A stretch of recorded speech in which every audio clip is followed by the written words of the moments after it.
Sampurasun nun urang Sunda kumaha damang. Bismillahirrahmanirrahim. Wangsit Siliwangi ngeunaan ciri-ciri Imam Mahdi Ratu Adil anu bakal mimpin bangsa sareng negara. Imahna diberi leuwih, pantona batu satangtung, hateupna ku handeulem, bilikna ku hanjuang, budak angon. Ari nu diangonna lain kebo atawa embe, lain kuda atawa sapi. Tapi anu diangonna tutunggul rejeng kalakai. Ari imahna dibiri leuwih hartosna satria piningit Imam Mahdi Ratu Adil teh elmuna jero malah lebih ti jero birit leuwih sanes dasar leuwih sahandapeun dasar birit leuwih pantona batu satangtung naon Hajar Aswad Baitullah Ka'bah batu satangtung teh Hajar Aswad hartosna anu bakal mimpin Islam kelahiran Mekah tapi darah daging urang Sunda,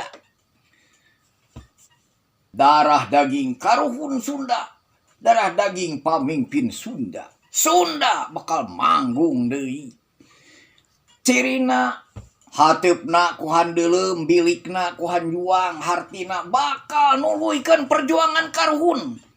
Perjuangan karuhun bakal diteruskeun.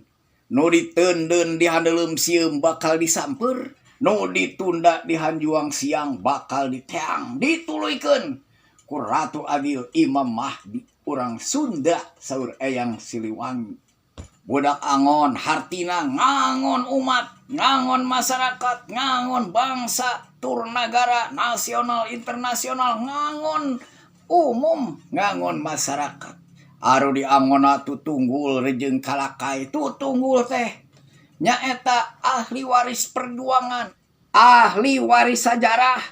Ari tutunggul teh tangkal anu dituar aya tutunggulna. Ari kalakai hartina runtah sampah masyarakat. Masyarakat cacah kuricakan anu teu direret, teu ditaksir, teu ditenjo, teu dipaduli bakal disamper ku Imam Mahdi.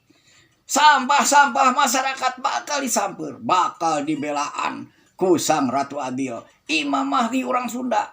Aduh, bakal manggung sakedap deui di Kuta Tandingan Karawang. Sakitu saur Eyang Siliwangi. Mang Cep Hendriana ngahaturkeun nuhun. Wassalamualaikum warahmatullahi wabarakatuh.